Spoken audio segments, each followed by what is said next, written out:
À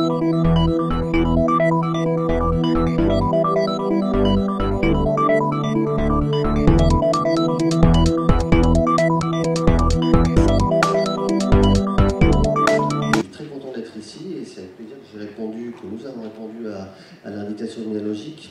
Mon propos dans le cadre de cette journée, ça sera pas d'avoir un point de vue technique et technologique comme on vient de l'avoir avec Joseph Sifakis, qui est extrêmement intéressant, mais de remettre ça plus dans une perspective de développement économique, d'économie, et d'essayer avec quelques chiffres, parce que le E de AEPI ça veut dire études, mais aussi avec une vision promotionnelle, comment est-ce qu'on vend ce territoire pour justement que des choses s'y développent, que de nouveaux acteurs viennent y travailler, d'essayer de mettre un petit peu ça en perspective avec quelques données économiques.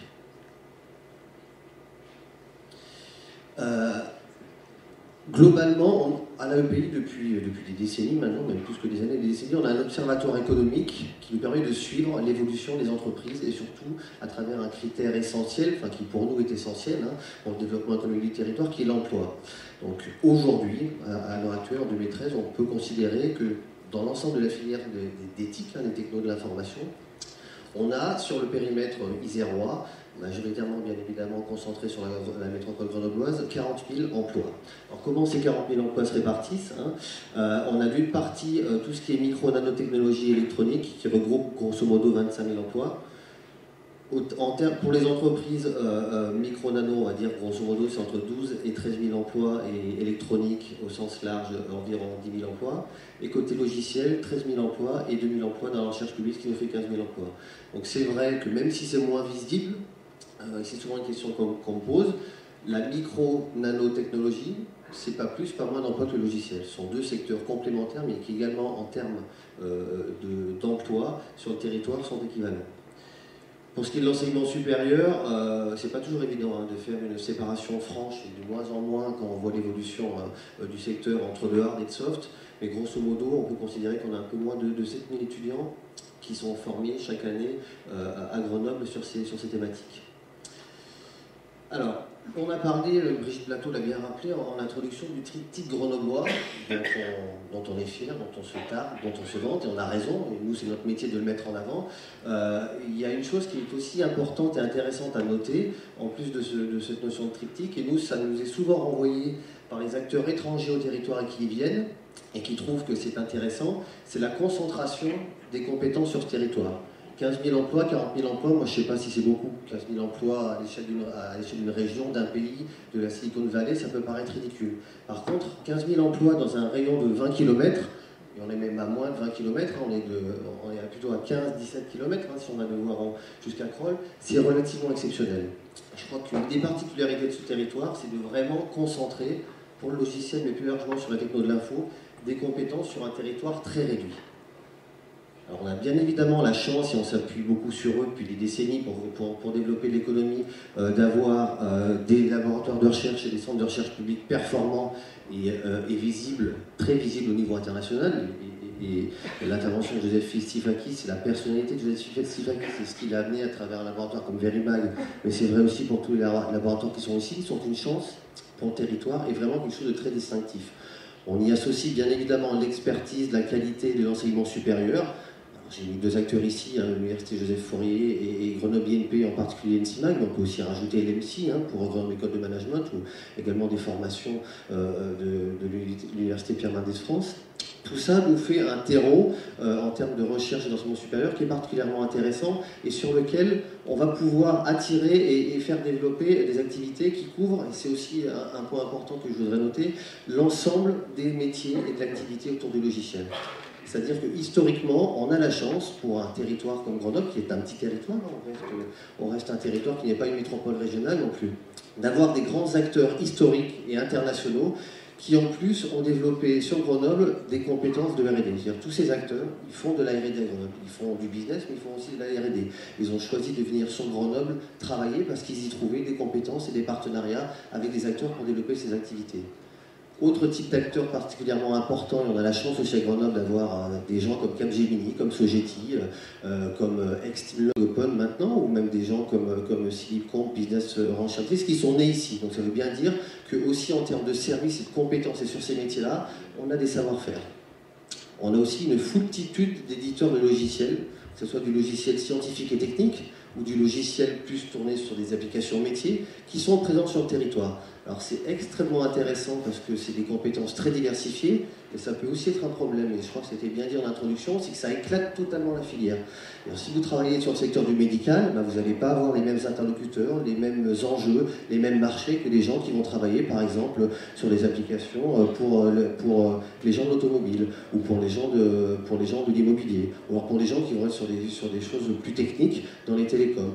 Donc on a une grande richesse, une grande diversité, mais parfois en termes de mobilisation on parlait de vision commune, ça peut éventuellement être une difficulté de rassembler toutes ces personnes qui sont sur des marchés où les donneurs d'ordre, où les enjeux peuvent être différents. Alors ça, c'est une particularité qu'on a rajoutée récemment à nos comptes dans les 15 000 emplois. Auparavant, on avait décidé de ne pas les compter parce qu'on considérait que les vendeurs de chaussures, de lunettes ou de photos, c'était pas forcément les gens de la filière logicielle. Aujourd'hui, on ne peut plus non plus ne pas noter que ces entreprises, qui sont très jeunes, ont créé des centaines d'emplois. Aujourd'hui, tous ces acteurs, c'est plusieurs centaines d'emplois. Et ils ne font pas que de vendre des chaussures et des photos, hein. Ils ont aussi des fortes compétences techniques et technologiques. Et on a un certain nombre d'acteurs qui, dans une vie antérieure, ont travaillé dans des SS2I, dans des éditeurs logiciels, qui viennent ensuite apporter leur expertise technique et technologique à ces gens qui sont plus tournés vers des applications sur le grand public. Donc on a choisi de les rajouter un petit peu dans notre filière numérique parce que ça nous paraît être un changement important et intéressant, et c'est des gens qui peuvent aussi tirer une partie des compétences qu'on trouve sur le territoire. Dernier point et dernière particularité très grenobloise, ce sont tous les gens qui travaillent, on va dire, et c'est un bon exemple ici dans le cas logique, entre la micro-nano et le logiciel, ce sont tous les éditeurs et les gens qui travaillent sur la conception pour la microélectronique et l'EDA. Alors tous ces gens-là, nous c'est des gens qu'on n'a pas, c'est un choix arbitraire, on peut en discuter, on n'a pas choisi de les compter dans les 15 000 emplois du logiciel, ils sont du côté micro-nano, parce que pour nous c'est des gens qui sont aussi des briques importantes de la filière micro-nanotechnologie, mais ça fait quand même une quarantaine d'entreprises et près de 750 emplois, donc on peut aussi les rajouter à tous ces gens qui construisent le logiciel sur Grenoble. Alors je m'excuse, hein, j'ai pas pu mettre les logos de tout le monde, j'espère que j'aurais pas fait trop de gens vexés, mais 340, 350 entreprises sur ces thématiques, ça fait beaucoup et on ne peut pas les mettre sur une seule slide. Alors tous ces gens, qu'est-ce qu'ils viennent chercher, qu'est-ce qu'ils viennent récupérer sur Grenoble pour se développer? Ben, on le sait tous, et on le sait bien, c'est une main-d'œuvre extrêmement qualifiée. Alors moi, quand je le dis en tant qu'agence de promotion économique, ben, je peux quelque part avoir un discours biaisé parce que c'est mon métier et je suis payé pour ça, pour dire qu'on est les meilleurs. Mais quand on prend des statistiques qui sont celles très froides et sans discussion de l'INSEE, on se rend compte qu'en part, donc en pourcentage bien évidemment, hein, du nombre d'emplois par rapport à l'aire métropolitaine, à l'aire urbaine grenobloise, on est les premiers pour ce qui concerne les fonctions de conception et recherche. Et quelque part, très loin devant un certain nombre de grosses métropoles, qui sont bien plus grosses que nous, hein, françaises, qui sont Paris, Lyon, Nantes, Rennes, et même devant une ville comme Toulouse, qui est vraiment une métropole qui est très très tournée vers l'innovation. Pour les ingénieurs, c'est la même chose, hein. On se retrouve une fois plus dans le tête, et je crois que cette qualité humaine, ces compétences, sont pour beaucoup dans le succès de ce qui s'est développé sur le territoire depuis des décennies.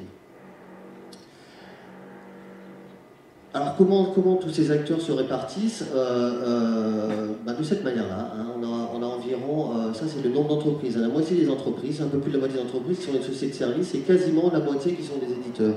Alors c'est extrêmement intéressant et c'est un point extrêmement important, mais qui reste quand même à relativiser quand on regarde ce que ça représente en termes d'emploi. Là on se rend compte que les éditeurs, tout de suite, c'est un peu moins du quart des entreprises.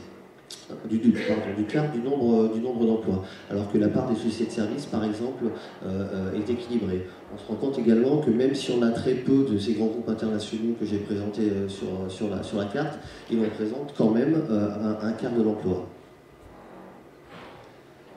Si on regarde la répartition, et ça c'est très intéressant, des entreprises par tranche d'effectifs, on se rend compte que, c'est pas une surprise non plus, mais au moins les chiffres ont le mérite d'être parlants, on voit qu'il y a 2/3 des entreprises qui ont moins de 20 salariés.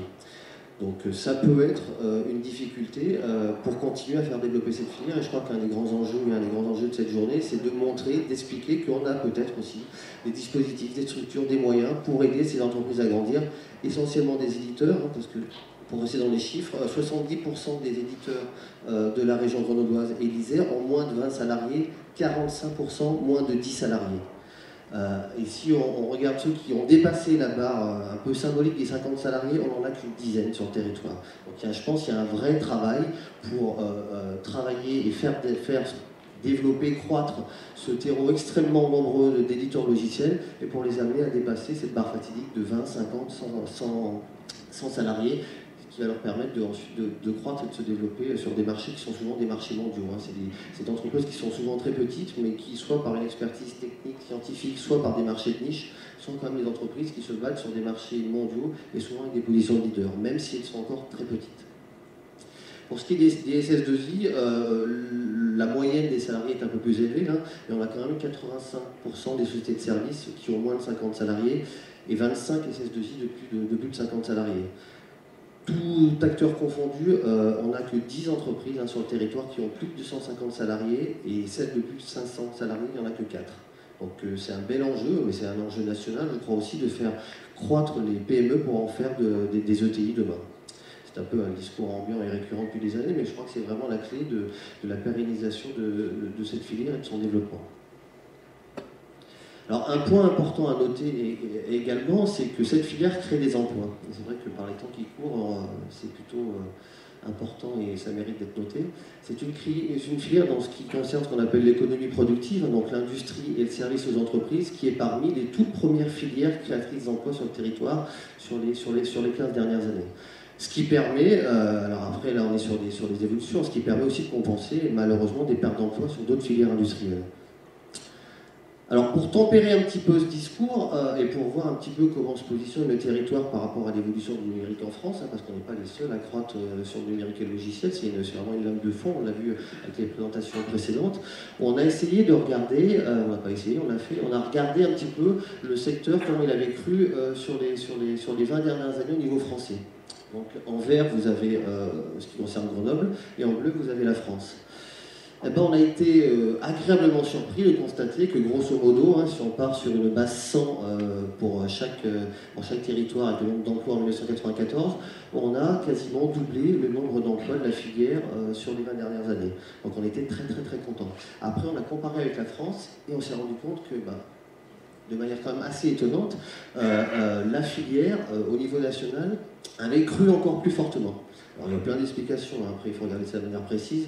Si vous êtes un territoire ici en base 100 qui part avec 5 emplois et qui vous passez à 12,5 ici, c'est bon, vous avez cru plus que Grenoble. Donc c'est vrai qu'on bénéficiait historiquement d'une filière et d'un terreau qui était relativement fertile et développé. On a bien cru en termes de nombre d'emplois, mais je pense qu'on peut encore faire mieux. Et cette barrière de petites entreprises qui n'arrivent pas à croître plus, ça peut être une explication du delta qu'on a ici. Alors on a essayé de chercher d'autres explications aussi, de se dire, il y a un certain nombre de grands acteurs qui sont les codes NAF pour les spécialistes 26-20Z, qui correspondent grosso modo aux gros acteurs qui étaient plutôt dans le hard et qui ont basculé dans le soft, les HP, les Bull, les IBM. Et comme on l'a vu, ce sont des gens qui représentent un quart de l'emploi. On peut imaginer que ça a pu freiner la croissance parce que c'est des acteurs qui n'ont pas cru, voire qui ont perdu un certain nombre d'emplois sur le territoire. Et en fait, on a constaté que même là, on s'en sortait quand même mieux que la moyenne nationale qui est ici. Donc on a quasiment stabilisé sur ces entreprises au global le nombre d'emplois, alors que les pertes au niveau national sont plus importantes. Donc si on enlève ces entreprises de fabrication d'ordinateurs et de périphériques, on voit qu'on reste quand même en dessous de la moyenne de la croissance nationale. Alors c'est pas grave, je mets juste cette slide pour un petit peu relativiser mon discours promotionnel et puis pour donner un petit peu d'impulsion sur la suite et pour dire qu'il y a des grands enjeux. Je pense qu'on a vraiment de grandes forces et on en a parlé au niveau expertise, qualité de la main-d'œuvre, compétences, visibilité internationale. C'est vraiment un territoire qui est unique, mais qui souffre aussi peut-être d'un certain nombre de facteurs pour se développer et pour avoir une croissance qui, à mon sens, pourrait être plus importante que ce qu'elle est aujourd'hui. On a largement les moyens de faire beaucoup mieux que ce qu'on a fait.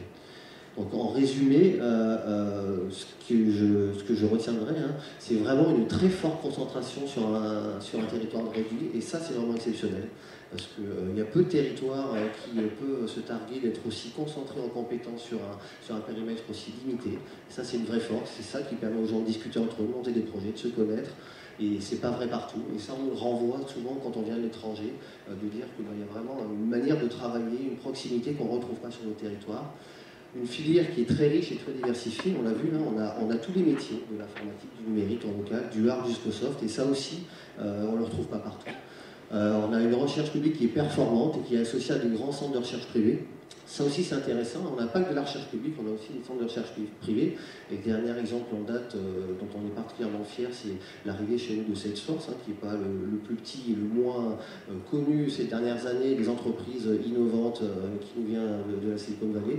Ils ont décidé d'ouvrir leur premier centre de R&D privé en Europe à Grenoble. Et pourquoi? Parce qu'ils ont trouvé des gens, les compétences, les réseaux, la manière de travailler qui leur convenait.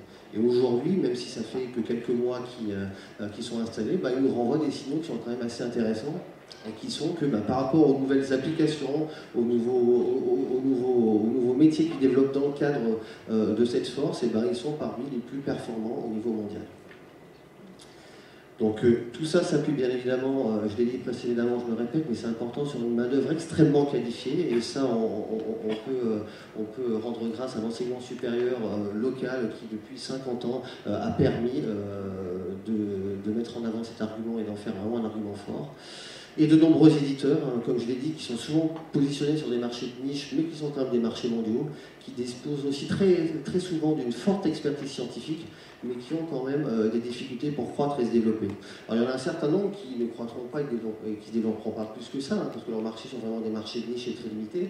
Mais on peut se poser aussi la question, et en allant pas très loin, chez nos amis et voisins lyonnais, de leur capacité, par exemple sur Lyon, à développer des entreprises comme Cégide, qui ne sont pas des entreprises très technologiques, qui vendent des logiciels pour les comptables et les experts comptables.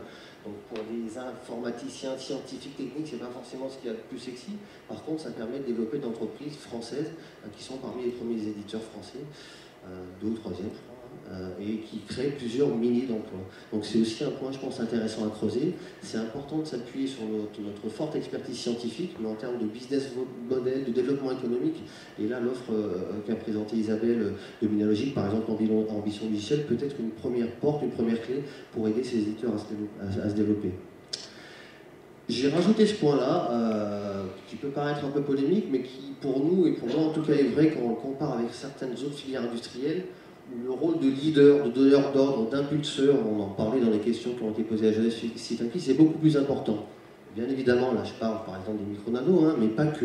Et on a des grands leaders industriels sur un certain nombre de filières, ça peut être les filières de la santé, de l'énergie, qui ont un rôle entraînant sur la filière globale, qui est peut-être moindre que sur le logiciel, ou en tout cas qui est peut-être moindre que ce qui était il y a quelques années.